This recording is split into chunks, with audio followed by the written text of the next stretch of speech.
Perhaps you know this feeling well. It arrives on a quiet Saturday morning. The house is still, the air is soft, and you are settled in the deep comfort of your own presence. For these few precious moments, you are perfectly content, whole, needing nothing. Then the phone vibrates, slicing through the calm.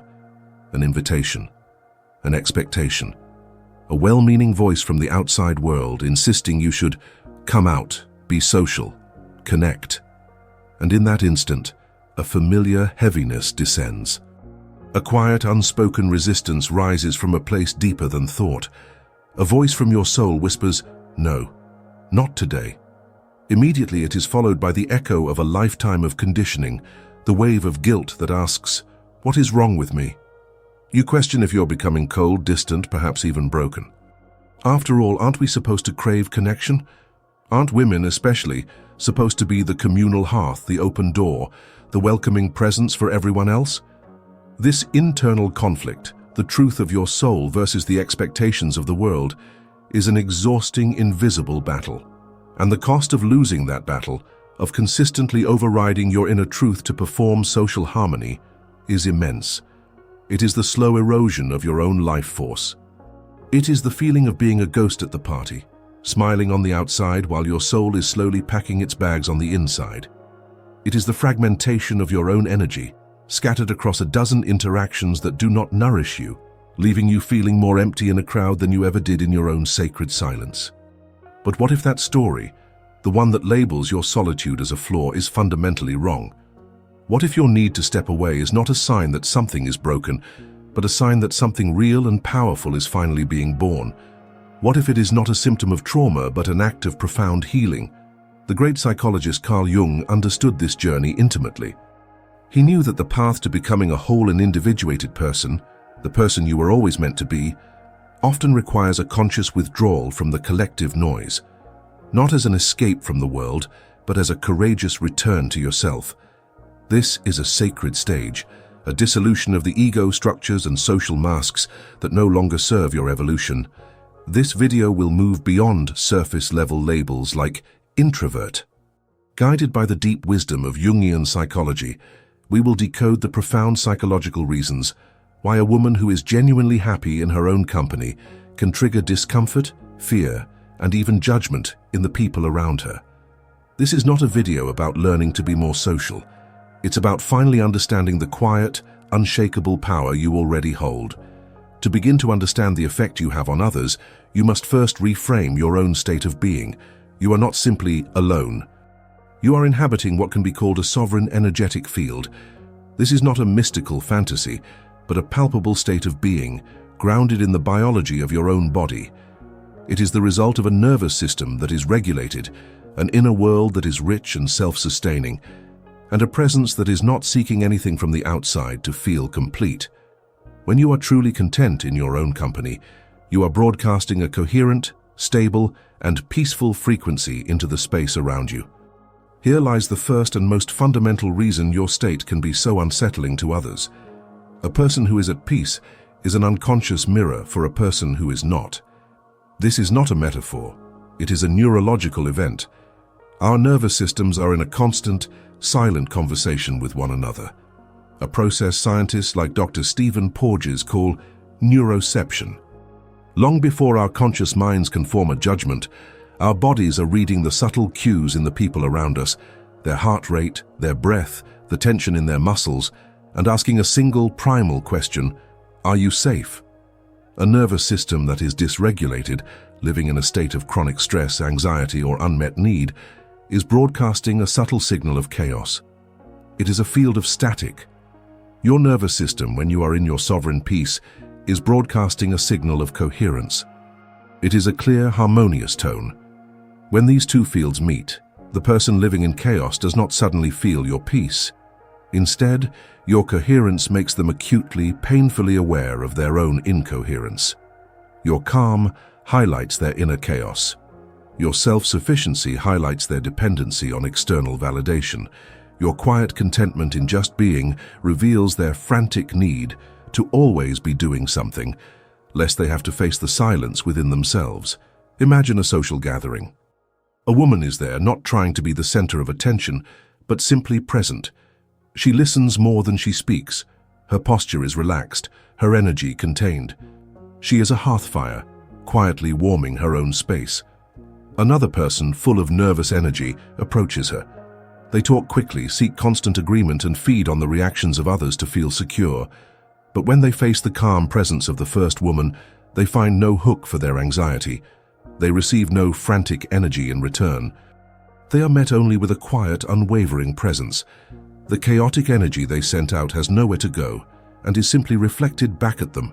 They walk away from the interaction feeling strangely unsettled, thinking to themselves, "She's so arrogant," or "She's cold."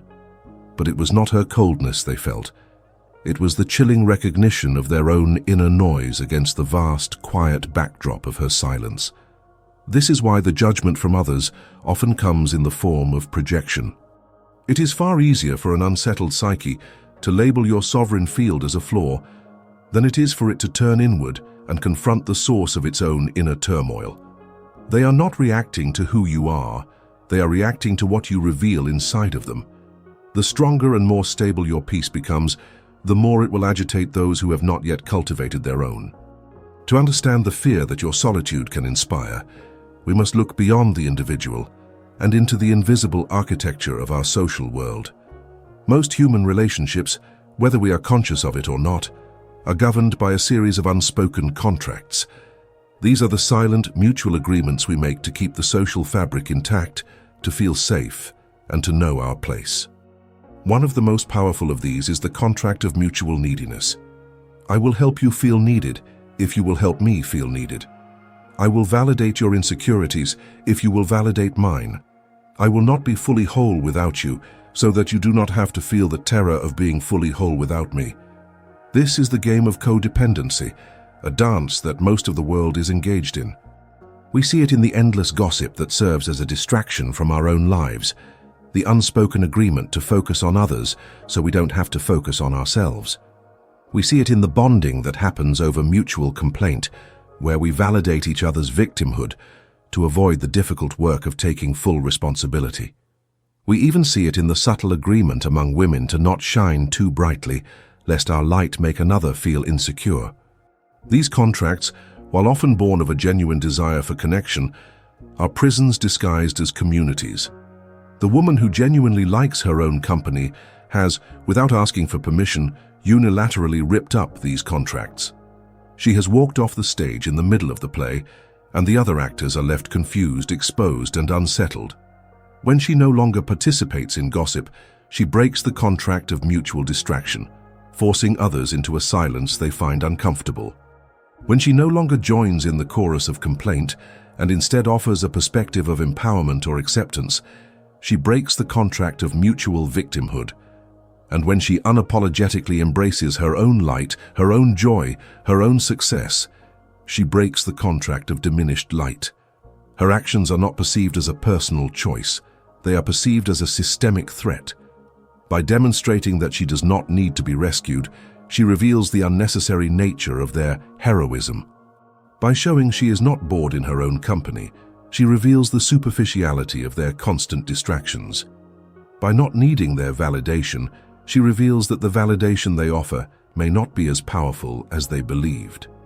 She is living proof that the cage is optional, and for those who have built their entire identity inside that cage, there is no more terrifying truth. It is important to acknowledge that there can be a quiet grief in this process. When you stop playing the game, some of the players will walk away from you. Friendships that were built on the shaky ground of these unspoken contracts may crumble. Family dynamics may become strained. For a time, it may feel lonely. This is the shedding of a skin that no longer fits, and it is a necessary part of your evolution. This is why the reaction to you can be so disproportionate. It is not about you not wanting to go to a party. It is about your quiet refusal to play a role that makes everyone else feel safe in their own limitations. Your contentment in solitude is a breach of the unspoken social contract, and it scares people because it threatens the very foundation of their relational world. It holds up a mirror that says, you do not have to live this way. And for someone not ready to hear that message, the easiest response is not to break their own chains, but to condemn the person who has found her freedom. When a person's entire relational strategy is threatened by your quiet peace, their ego cannot remain neutral. It must defend itself. And one of the most common and powerful defense mechanisms the human psyche employs is what Carl Jung called shadow projection.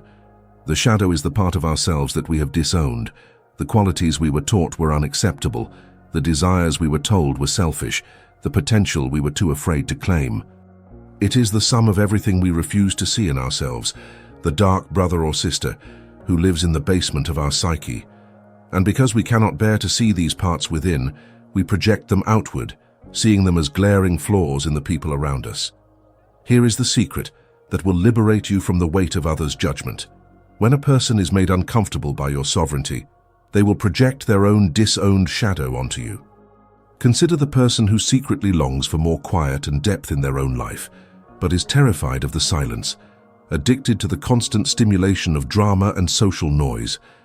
They have disowned their own inner hermit, their own need for solitude. When they see you embodying that peace, it triggers their own profound inner lack. But instead of turning inward to face that aching void, it is far easier to project it onto you as a negative trait. Your peace is labeled as coldness. Your self-sufficiency is labeled as arrogance. Your contentment is labeled as smugness.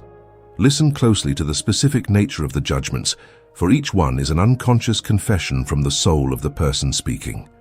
When they say, "She thinks she's better than everyone," it is almost never about you. It is a direct projection of a part of them that feels chronically less than. They are projecting their own deep-seated insecurity and measuring themselves against the effortless standard of your peace. You have become a mirror for the part of them that feels it is failing to achieve the same inner contentment. When they whisper, "She's so selfish for always wanting to be alone," they are often projecting their own disowned desire for healthy self-interest. They themselves feel trapped by social obligations, constantly giving from an empty well, and your freedom from those obligations feels like a betrayal of the collective prison of self-abandonment. They are not judging your character. They are judging their own inability to claim the same freedom, and when they say, "She must be so lonely and sad," they are projecting their own terror of being alone with themselves. Because their own inner world is a place of noise and unresolved pain, they cannot imagine that another's could be a sanctuary.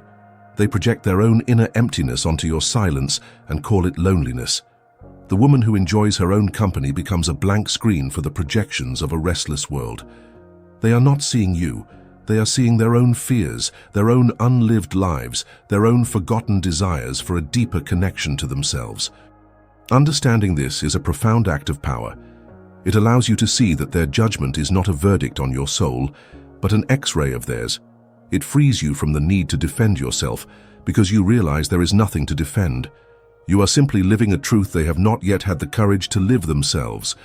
This understanding allows you to meet their judgment not with anger, but with a quiet, compassionate clarity. You are no longer a participant in their drama. You are a calm observer of the human condition. As you begin to see the projections of the world for what they are, it becomes clear that what you are experiencing is not merely a personality trait or a social preference. You are not just an introvert, a label too small to contain the depth of this journey. You are, in fact, beginning to embody a powerful and ancient archetype, a figure that lives in the deep psyche of humanity, the priestess.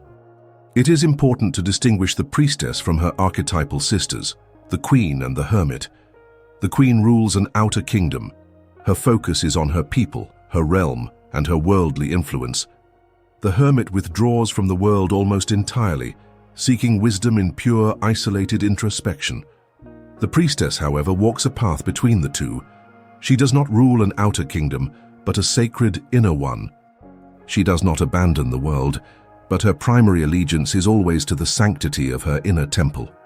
This inner world is her temple, the place where she communes with her deepest truths, where she hears the clear voice of her intuition above the noise of opinion, where she tends to the eternal flame of her own soul. Her solitude is not empty. It is a full and rich vocation. It is the sacred work of keeping the temple clean from energetic contamination, of protecting the flame from the winds of external validation, and of listening to the subtle wisdom that can only be heard in profound stillness. This archetype has ancient roots.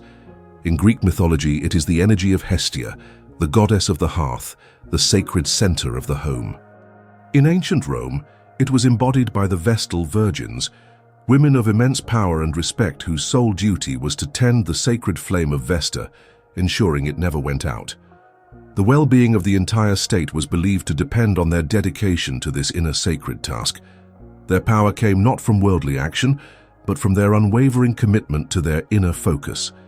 This is why the presence of the modern priestess is both magnetic and intimidating. She is magnetic because others sense the profound depth of the world she carries within her. They are drawn to the authenticity and peace that emanates from someone who is so deeply connected to their own source. Her presence feels like coming home. But she is also intimidating because she does not need anything from the profane world in the same way. Her validation does not come from social approval. Her sense of worth is not built on external relationships. Her entertainment is not dependent on constant distraction. Her primary relationship is with the sacred space she serves. This lack of need is what is so foreign and therefore so scary to a world built on transactional relationships. A person who does not need anything from you cannot be easily controlled, manipulated, or understood through the normal lens of social codependency. So when you feel that pull to retreat, that discomfort with shallow conversation, that deep need to protect your quiet, understand that it is the priestess archetype within you calling you back to your duties. She is reminding you that your temple needs tending, that your flame needs protecting. You are not rejecting the world, you are honoring the sacred space from which all true connection is born. And it is this sacred duty that requires a conscious practice, a ritual, to protect your peace in a world that does not yet understand it. Knowledge of the priestess archetype is the map, but a ritual is how you learn to walk the sacred territory of your own life. This is the moment we anchor this profound truth in your body, so it becomes your lived reality, not just a beautiful idea. This is a practical tool to use in the exact moment you feel the pang of social guilt or the pressure from the outside world to abandon your own peace. We call it the ritual of unapologetic solitude. This is not a defensive wall you build against the world. It is a way of consciously and lovingly tending to the gates of your own inner temple. Use it when the phone rings and your heart sinks, when a message arrives with an expectation you cannot meet, when the voice of guilt begins to whisper that you are being selfish for simply wanting to be with yourself. First, acknowledge the feeling. Do not fight the guilt or the pressure. That is a war against yourself and you have fought it for too long. Instead, simply notice it. Acknowledge the tightening in your chest, the familiar story that says, "I should." See it for what it is, an old pattern, a collective conditioning that is not your own. Do not judge it. Simply witness it with the calm presence of the priestess observing a storm cloud passing harmlessly before the temple entrance. Second, the sovereign breath. Place a hand over the center of your chest, over your heart. This physical touch is an anchor, bringing your awareness back from the scattered thoughts of the world and into the solid ground of your own body. Inhale deeply and slowly through your nose, and as you breathe in, silently affirm the first part of the declaration. My peace is not a rejection of you. Feel the truth of this. Your need for solitude is not an act of aggression. It is not a weapon against another. By affirming this, you release the energy of conflict from your field. You are not pushing the world away. You are simply choosing not to abandon yourself. Third, the sanctuary statement. Now, as you exhale slowly and completely, affirm the second crucial part of the declaration. It is a requirement for me. Feel the profound shift in this statement. You are moving your solitude from the category of a preference, a desire, or an apology to the category of a sacred, non-negotiable requirement for your soul's well-being. Like the air you breathe or the water you drink, your peace is essential. It is not a luxury to be earned when all other obligations are met. It is the very foundation upon which your life is built. By stating it as a requirement, you remove the need for apology or justification, both to others and, most importantly, to yourself. This simple two-part affirmation performed in the space of 2 conscious breaths, is a powerful tool of recalibration. It is a micro-practice in sovereignty. The more you use it, the less the outside world's noise will be able to penetrate the quiet sanctity of your inner temple. You are not just building a boundary. You are remembering the very nature of the sanctuary you were born to protect. We began this journey together with a quiet, nagging feeling of guilt, a question of whether there was something wrong with our desire for solitude. We have traveled through the unseen dynamics of social contracts, the deep mechanisms of shadow projection, and the sacred identity of the priestess archetype. And we have arrived here at a final liberating truth. The discomfort and even fear that your peace inspires in others is not a reflection of your flaws. It is a reflection of your power. The ultimate reframe is this: the unsettled feeling you cause in the world is not a sign that you are on the wrong path. It is, in fact, your compass. It is a profound confirmation that you are moving in the right direction, toward your most authentic, individuated self.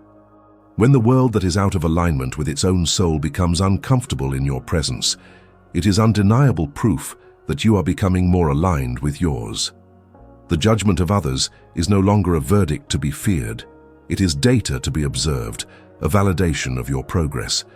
You are not here to make everyone comfortable. You are here to be a faithful keeper of your own inner temple. The discomfort others feel is simply the shadow cast by your growing light.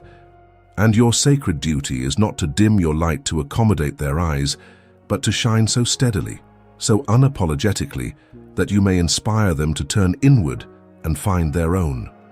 By living this truth, you do more than just find peace. You become a beacon. The old connections built on the fragile ground of codependency may fall away, but new connections will arrive. Friendships, partnerships, and opportunities that do not require you to abandon your temple, but that seek to honor its sanctity. You will no longer seek resonance in the noisy marketplace. You will attract it to the quiet sanctuary of your own being. Embrace your solitude, not as a preference but as a sacred expression of the woman you are becoming.